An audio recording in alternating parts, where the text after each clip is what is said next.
पाहू शकता हो गौरीकुंडला जात असताना पूल आहे मित्रांनो। या पुलावर आपण आलेलो आहे।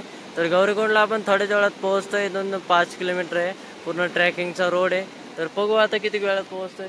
तर चला मग आपली रामपेरी आपल्या संगत जाणाऱ्यावर केदारनाथ मध्ये। आता गौरीकुंडला जात असताना लँडस्लाइडिंग एकदम मोठे दगड मित्रांनो। तर गौरीकुंडचे थोडं अलीकड होऊ शकतं अशा प्रकारे इकडे आपले बघा नदी आहे। तर आपली रामपेरी घेऊन आपण वर चाललोय केदारनाथला। पाहू शकता मग आता जसं वर जाऊ तसं वातावरण चेंज होत चाललंय। तर पाहू शकता ह्या ठिकाणी जे दुकान आहे, या दुकानामध्ये आपण फ्रूट चाट घेतला होता तर त्यांनी आपल्याला 10 रुपये डिस्काउंट दिला। तर चला आता आपण पुढे गेल्यावर पण बघू कोणी ना कोणी आपल्याला सायकलमुळे डिस्काउंट देतं। तर चला जय श्रीराम मित्रांनो। तर आता आपण आलेलो आहे गौरीकुंडवर। तर आता या गौरीकुंडमध्ये गरम पाण्याच्या कुंडामध्ये आंघोळ करणार आहे। त्याच्यानंतर आपण गंगामैयाचं दर्शन घेणार आहे मित्रांनो। हे बघू शकता या ठिकाणी मंदिर आहे, गणेश मंदिर आहे, महादेव मंदिर।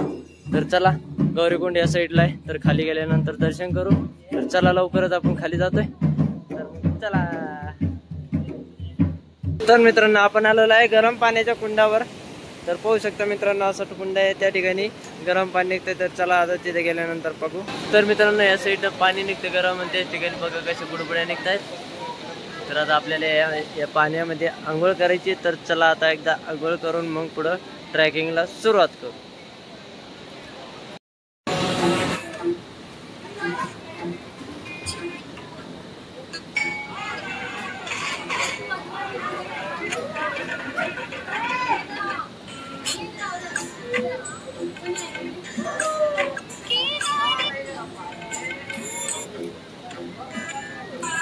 जय श्रीराम रामकृष्ण हरी मित्रांनो। तर आपण आता गौरीकुंड मध्ये आलो होतो सकाळी सोनट्रॅक मधून। गौरीकुंड मध्ये आल्यानंतर आपण गरम पाण्याच्या कुंडामध्ये स्नान केलं होतं।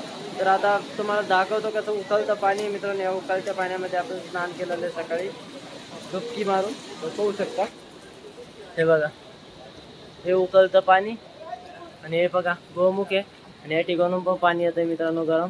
पाहू शकतो वाफ किती निघते। तर चला मग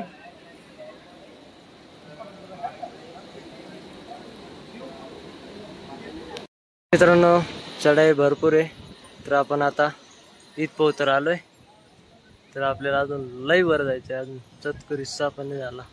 तर पाहू शकता मित्रांनो एकदम डेंजर आणि दगड सारे रस्त्यामध्ये दगड, त्यात घोडे डायरेक्ट अंगावर येतात वरून।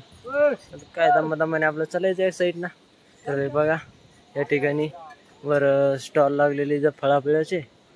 तर बघा या साईडला जायचं आपल्याला। तर आपली रामपेरी त्या ठिकाणी उभा आहे, भारी धबधबा आहे मित्रांनो। तर केदारनाथ फक्त 13 किलोमीटर राहिलेलं आहे। तर आपण जसं पुढे चाललोय तसं कमी होत चाललंय। तर चला आता 13 किलोमीटर लवकरच आपण पोहोचू, संध्याकाळ पोहोचतो। हे बघा आपली रामपेरीला घेऊन जायचंय आपल्याला वर केदारनाथ मध्ये। तर जावंच लागेल ना, तिनं आपल्याला इथं आणलंय तर तिला वर तर न्यावाच लागेल। पण कसं पाहू शकता खूप पाऊस चालू झालेला आहे। तर आता यात्रेकरी थोडे थांबलेले आहेत, काही चालत आहे। पाहू शकता तुम्ही त्या ठिकाणी आपली रामपेरी लावलेली आहे आणि हे बघा घोडे या ठिकाणी घोडे चालू आहेत। तर पाऊस पण एकदम जोरात आलेला आहे। तर कमी झाल्यानंतर आपण निघणार आहे वर। तर थांबलोय गडीवर आराम करण्यासाठी दुकानामध्ये। तर चला मग आता निघतो थोड्याच वेळात वर। जय श्रीराम मित्रांनो। रामपाडाच्या 500 मीटर माग एक दुकान भेटलं, या ठिकाणी आपण दही घेतोय। तर सकाळपासून काही आपल्याला फराळाचं भेटलं नव्हतं, आपण खालूनच ॲपपर्यंत आणलं होतं सगळं। तर ते पण अजून कॅरी करतोय। तर आता दही भेटलंय तर दही एकदा पिऊन घेऊ। तर पाहू शकता मित्रांनो त्यांनी मस्तपैकी आपल्याला साखर बिकर टाकून दही दिलेलं आहे। तर हे बघा ही दुकान आहे छोटीशी त्यांची। तर हे बघा आपली रामपेरी या साईडला लावलेली आहे। तर आता घेतोय दही, तर या दही खायला मग। महादेव जय श्रीराम मित्रांनो। तर आपण काल या ठिकाणी थांबलो होतो। तर या ठिकाणी आपण 100 रुपये देऊन आराम केला होता। तर या ठिकाणी आपले आतमध्ये दाखवतो तुम्हाला एकदा। हे पाहू शकता अशा प्रकारे इथं गादी बिदी होती, या ठिकाणी आपण आराम केला होता काल। तर आता आपण निघतोय पुढं. तर आपली रामपेरीन ते तयार झालेलं आहे निघण्यासाठी, पाहू शकता बघा. काकाचं पण बांधायचं काम चालू आहे. तर आता थोड्याच वेळात निघतोय आपण. तर चला.